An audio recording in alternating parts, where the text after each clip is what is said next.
My dear friends, I want to ask you this question. What do you do when somebody has sinned against you? Ano ang unang ginagawa mo kapag merong nagkasala o nakasakit sa iyo? Our first reaction is to get angry. Amen? That is automatic for all of us. That is our natural reaction. When somebody has sinned against us, we get irritated, we get angry.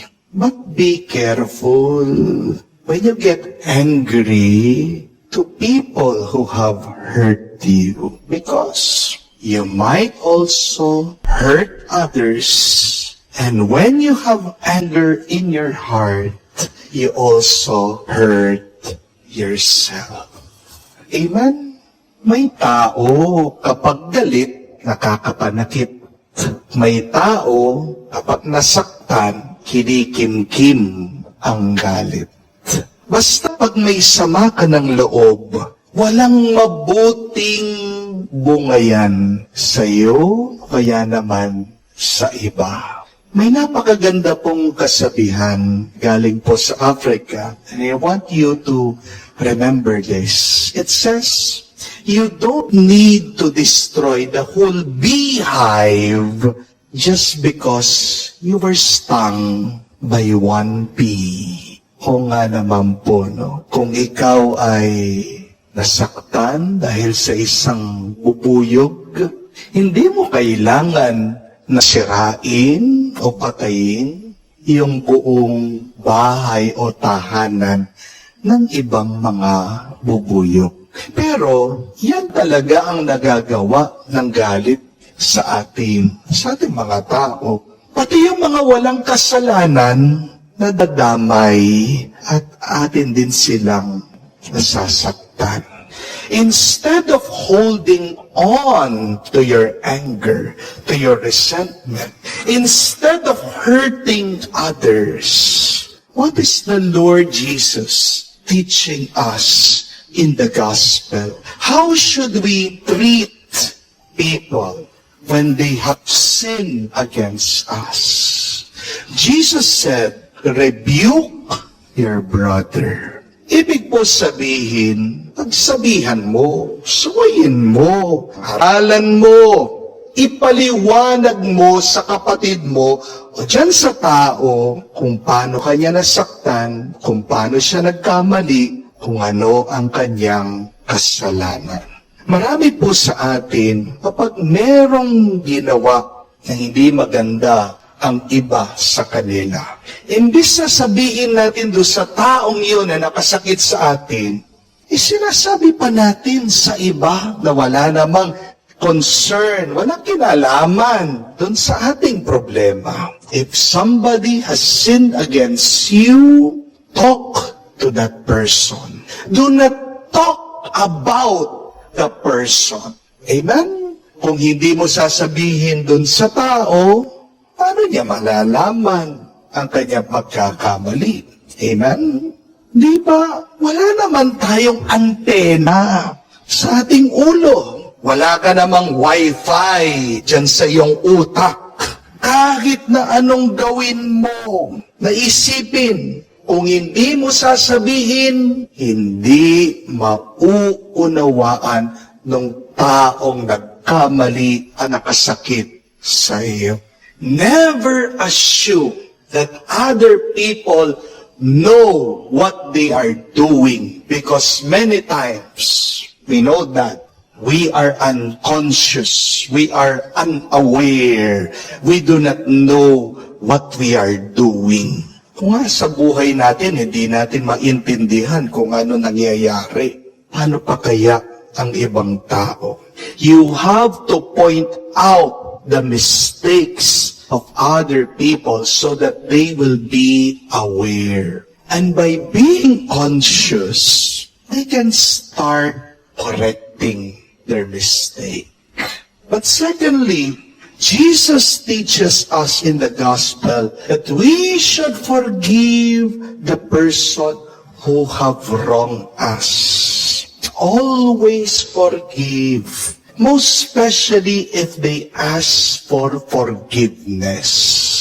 Tama na yung tigas na puso, yung pusong bato. Tama na yung katigasan ng ating ulo.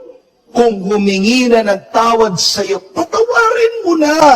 Patawarin mo ang tao kung humihingi ng tawad sa iyo. There is no point in holding grudges. Amen? Para saan pa yung pagtatanim mo ng sakit na loob? Wala naman magandang bunga yan kung magtatanim ka ng galit. Remember that anger is a poison that you drink, hoping that the other will die. Amen? Tatuhin niyo po ang galit, parang granada. Live yan. Pag meron kang granada, matakot ka. Yung kailangan mong gawin, iwanan mo, itapon mo, kasi baka sumabog sa'yo yan. Ganyan ang ginagawa ng galit, ng sa atin can never help us. It is never good for us. Tandaan, kung hindi ka magpapatawad sa iba, yung taong kinagagalitan mo, kokontrolin ka niyan, sasakalin ka niyan. Nabubuhay siya palagi sa isip, sa puso mo. Ang bait mo naman. Pinapatira mong tao diyan, rent-free sa iyong kalooban. Isa lang dapat palagi na nasa isip at puso natin. Hindi po ba? Walang iba kung hindi ang Diyos. By forgiving that person, you are freeing yourself from anger, from hate, from resentment. Forgiveness is a doorway to peace and happiness. Mga kapatid, kamuhian mo ang mali, pero huwag mong kamumuhian ang gumagawa ng mali. Dahil tandaan, tayong lahat ay nagkakamali. At sabi pa nga ng ating Panginoon, asahan natin na magkakasala at magkakasala ang tao. Asahan natin na magkakaroon ng kasamaan dito sa mundo. So, expect people to sin. But, always be ready to forgive just like the Lord. Hate sin with all of your heart. Kasuklaman mo ang kasalanan. But, always forgive the sinner and always have mercy on them. Because what you give, you will also receive. You forgive others, you have mercy towards others, then God, at the end of time, will also forgive you, will also be merciful to you. Criticize the words, but respect the speaker. At para makapagpatawad ka sa taong nagkamali, unawain po natin ito. Ang taong nagkakasala ay may sakit. The sinner is sick. They are sick in the mind. They are sick in their heart. They are sick in the soul. At gagaling ba ang taong may sakit kung pinapagalitan mo siya o sinasaktan mo siya, kung pinapahirapan mo siya? Hindi. Lalo siyang lalala. Ang trabaho natin ay patayin natin ang sakit, huwag ang taong may sakit. Remember that your job is to kill the sickness of sin through God's help and heal the patient. Isa pong magandang panalangin na pwede nating dasalin araw-araw. Kung gusto natin talagang matulungan natin, mapatawad at mahalin ang taong nagkasala sa atin, we say, my dear friends, Lord, give me eyes to see always the best, a mind that forgets the bad, a soul that never loses hope. In Jesus' name, now and forever. Amen.